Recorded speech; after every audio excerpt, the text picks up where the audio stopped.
Okay, think about your favorite Disney Channel crossover episode. I mean, there's a lot to choose from.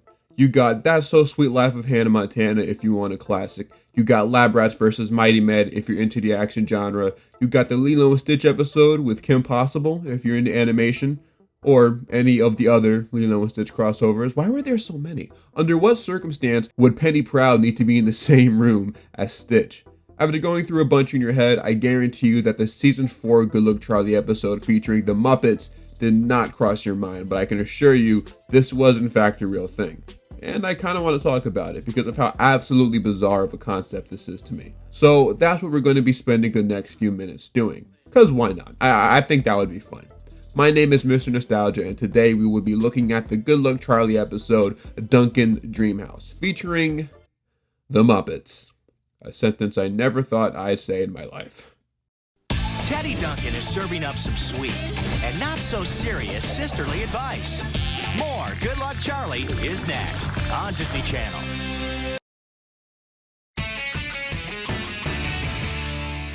So, I'm just gonna assume you guys are familiar with Good Luck Charlie and its premise, because, I mean, it's Good Luck Charlie. However, I will backtrack for a second, specifically to the season 3 finale. In it, Bob Duncan catches a rare species of termites that end up escaping.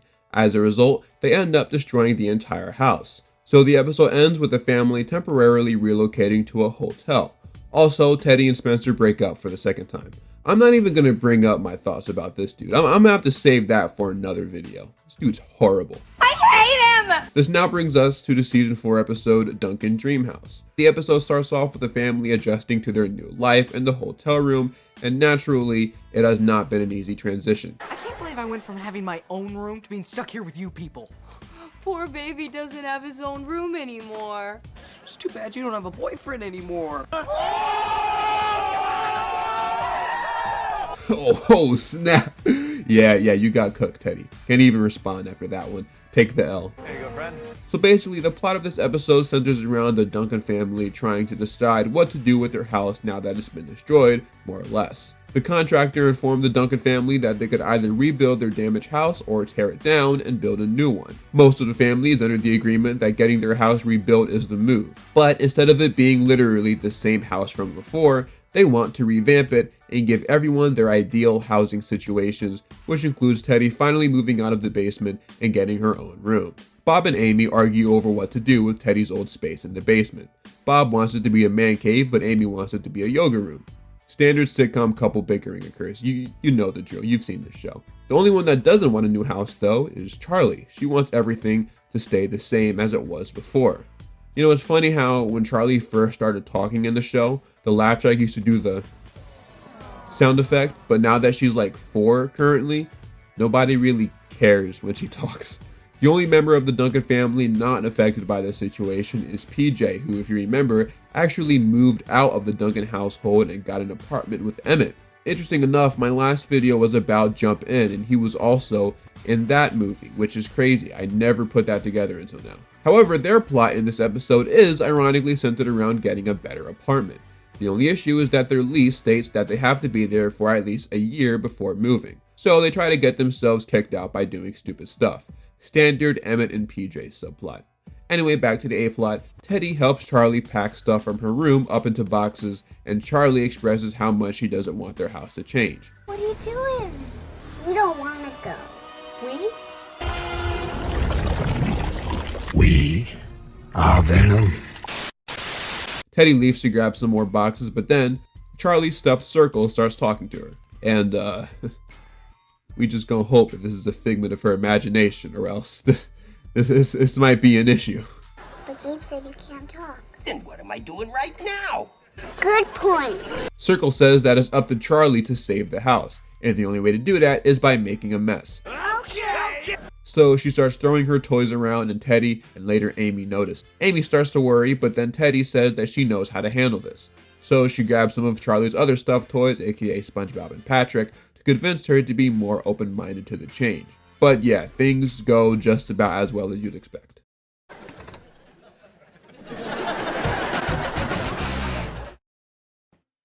Stick around for more Good Luck Charlie here on Disney Channel's Sunday night.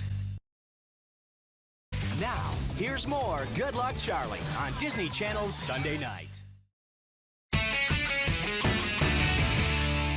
When we return from commercial break, Charlie is back at the hotel room watching an episode of The Muppets. This is interesting to me, because very rarely are Disney properties genuinely mentioned and shown in Disney shows. Aside from those weird Phineas and Ferb crossover specials, I remember there was some sort of Star Wars and Kickin' It crossover type thing that they made, and of course, who could forget that Jesse and Ultimate Spider-Man crossover?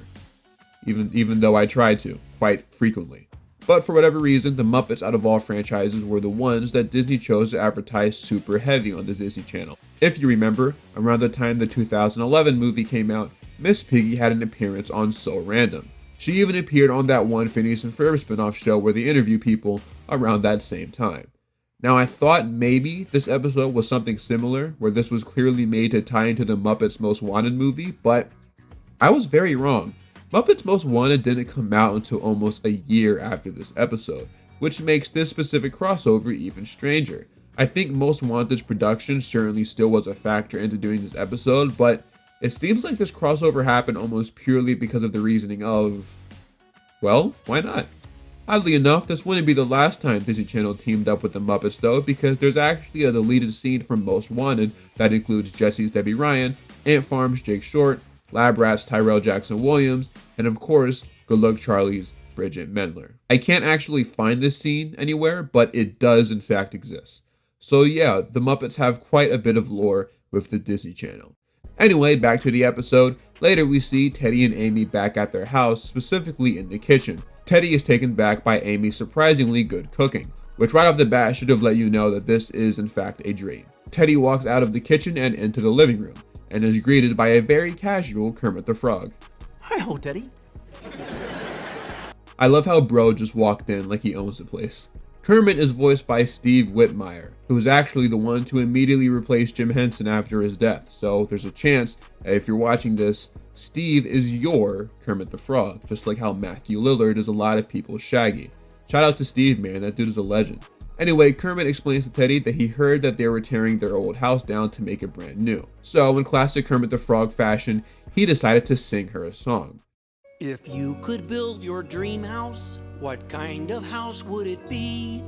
Would it have 13 master bedrooms and a pine paneled library? Basically, in Kermit's opening verse, he explains that although her new house might potentially have all of these cool and luxurious items, such as a swimming pool, it likely wouldn't feel like home.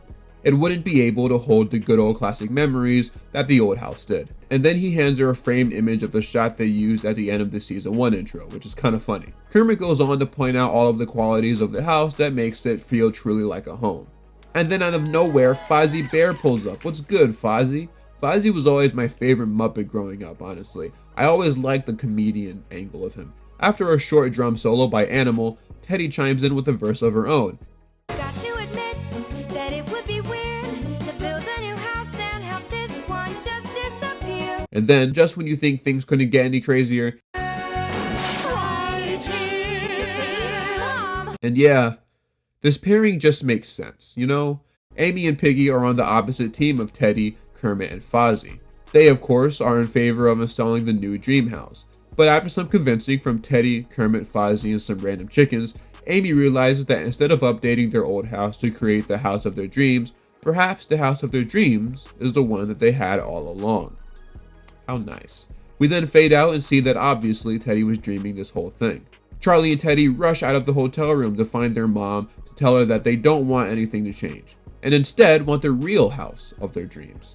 Fast forwarding past the B and C plot that would add nothing to this video had I chosen to go over it, Charlie and Teddy find their parents back at the hotel room, and explain to them that Charlie was right. They can't buy the new house. We can't build a new house.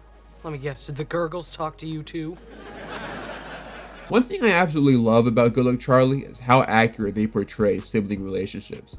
Gabe and Teddy have sent several shots at each other this episode, and it feels incredibly natural. Labros, on the other hand, tries to make the whole bickering sibling thing work, and it just never felt right to me. Teddy goes on to explain how the Muppets came to her in a dream and tried to persuade her to keep the old house. Bob is quick to dismiss Teddy's proposal, since it's only based on a dream filled with rejected Sesame Street characters. But then, once the contractor tells him how much the new house will cost... So what did Kermit say? The dad on this show has such good comedic timing, bruh. Arguably the best character on this show.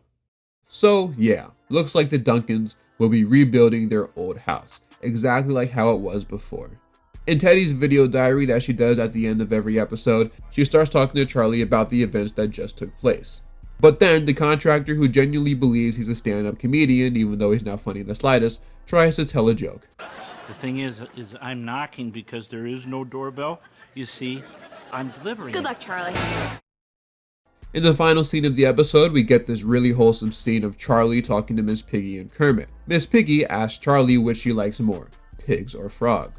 And Charlie, instead of saying any of the choices given to her, ultimately ends up choosing bears, which makes Fozzie very happy and Miss Piggy very angry. I'd get moving if I were you. Come back here, you little bear lover, you! Hey, good luck, Charlie. Disney! Disney!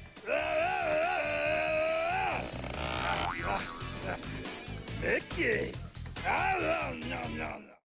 This episode of Good Luck Charlie is extremely fun. I enjoyed it a lot. It really was a great way to start the final season of the show. The utilization of the Muppets, although technically unnecessary, was handled pretty well in my opinion. Since final seasons of Disney Channel shows generally have a big shakeup in scenery, I am really surprised that they didn't use the plot of this episode to actually make a new house. Lab Rats had the Bionic Island shakeup, Hannah Montana turned into Hannah Montana Forever, Livin' Maddie turned into Livin' Maddie Cali style, and Kickin' Its final season ended up taking place in a completely different location and set.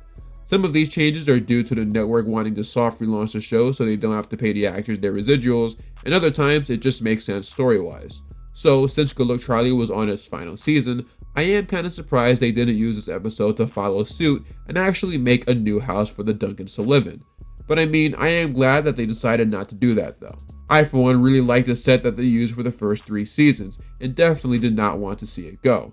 I think the best part of this episode is that it definitely felt like a, hey, this is the last season of the show, let's do whatever we want type episode. This definitely would not have happened in season 1 or 2, that's for sure. I think out of all of the weird Disney tie-in episodes that were made for their shows, this is the best one. Much better than the Kickin' a Star Wars episode at least. I'd give this episode an 8 out of 10. I really do like Good Luck Charlie, man. It's one of my favorite Disney shows for sure. Yeah, it may not rank as high as, say, Zeke and Luther, but it's definitely somewhere in that area. But yeah, what do you think about this episode of Good Luck Charlie? And really the entire show as a whole? I'd like to know in the comments below. Once again, I'd like to plug my Patreon where you can watch some of my videos early before they come out on my channel. And you can watch the first hour of my Kickin' It retrospective that I've been working on for the past few months. With all that being said, I am Mr. Nostalgia, and I'm out for now. Peace.